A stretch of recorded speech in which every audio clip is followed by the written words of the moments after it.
जय साई राम पिलामाने आसु आज आमे सुनिबा एक सुंदर गप। आज आमे जहाकू उड़ीसा बोली कहूचु ताहार पुराना नाम थिला उत्कल। एही पवित्र उत्कल भूमिर गौरवमय इतिहास और संस्कृतिर कथा आस आमे समेते सुनिबा।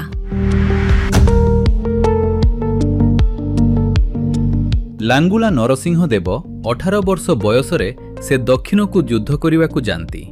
दाक्षिणात्य विजय विपुल धनरत्न धरी 3 वर्ष पर प्रत्यावर्तन करती। पिता अनंग भीम देव सेही समय सिंहासन रुज मातांको उपदेश से युद्धरे विजयी होई आनिथिबा धनरे सूर्य देवतांको पई एक विराट मंदिर निर्माण करिबा पई, कारण कलिंगर एकमात्र अर्क क्षेत्र वंचित होई रहिथाय। उपयुक्त मंदिर निर्माणरू अन्य 3टी क्षेत्र पुरी, भुवनेश्वर एवं जाजपुर निर्माण सरीथाए। मातांको उपदेश रे लांगुला नरसिंह देव आरंभ करती मंदिर निर्माण। हाथीठू बोईतरे बुहा हुए मंदिर पई पथर।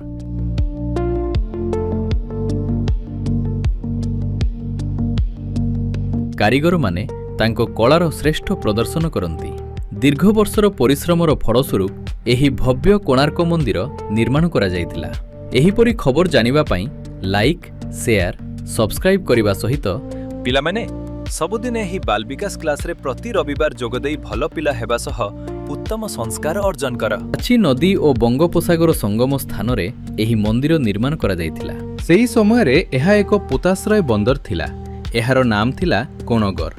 नाम अनुजाई मंदिरर नाम कोणार्क बोली अनुमान करा जाए।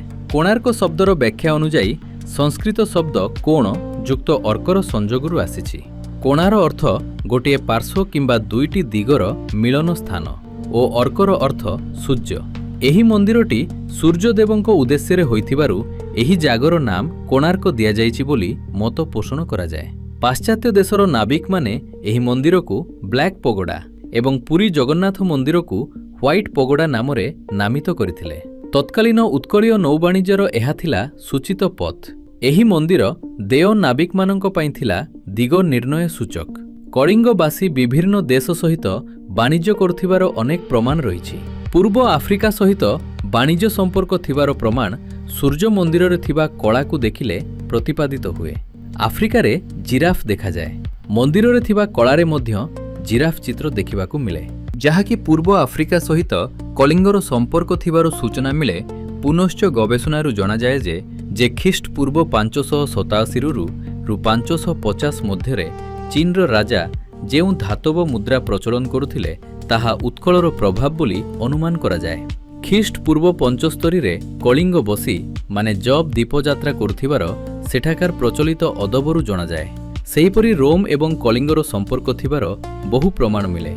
सेही कालरे कलिंग उपकूल रे थिबा पिथुंड, पालुर, गंगा, ताम्रलिपि बड़ी बड़ बड़ बंदर थिबारु जहाज गुड़िक यातायात करुथिले। एपरि जना जाए वाणिज्य जोगु रोमरू धन चली जाउथिबारु रोमर राजा विव्रत होई जाइथिले।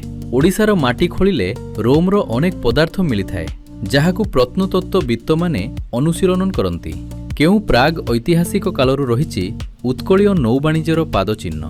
कलिंगवासी उत्तରରେ गंगाठारू दक्षिणरे गोदावरी पर्यंत एवं पूर्वरे बंगोप उपकूल थिबा ताम्रलिपि, दंतपुर, कलिंग नगर, पालुर प्रभृति बंदर गुड़िकु नौबाणिज्यर केन्द्र भावे प्रचलन करि आसुथिले। ख्रीष्टीय 2य शताब्दी रे ग्रीक लेखक टेलमी जेउ भौगोलिक ग्रंथ रचना करिथिले सेथिरे कलिंगर अनेक बंदर और वाणिज्यिक केन्द्रर नाम और ठिकଣା उल्लेख रहिछि, जहा समयक्रमे विलुप्त होई जाइछि।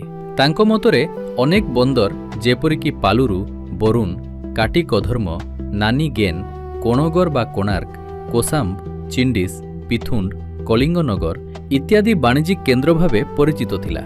पुनश्च मध्ययुगरे जेहु बंदर प्रतिष्ठा लाभ करिथिला सेगुड़िक मध्यरु कलंगपट्टनम, सिनेभार बा सिंहपुर, कारपार बा गंजाम, कोरेटूर बा कुशभद्रा मुहाण, नरसपुर, अरसपुर बा देवी नदी मुहाण, कानका बा धामरा, पिपिली बा सुवर्णरेखा नदी मुहाण, बालेश्वर बा बुझा बलंग आदि अन्यतम।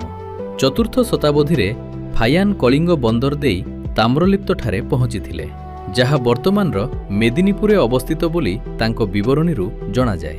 प्राचीन जुगरे यह कलिंगर अंतर्गत थिला। एही परिप्रेक्षी रे ରଘୁବଂଶର 10 କୁମାର ଚରିତ୍ରରେ ବର୍ଣ୍ଣିତ ହୋଇଅଛି। ଅସ୍ତି ସୁଦ୍ମେଷୁ ତାମ୍ରଲିପି ନାମ ନଗରୀ। ଇତିହାସର ପୃଷ୍ଠା ଯେତେ ପୁରୁଣା ଉତ୍କଳୀୟ ନାବିକଙ୍କ ଯାତ୍ରା ସେତେ ଦୂରଗାମୀ ଥିଲା।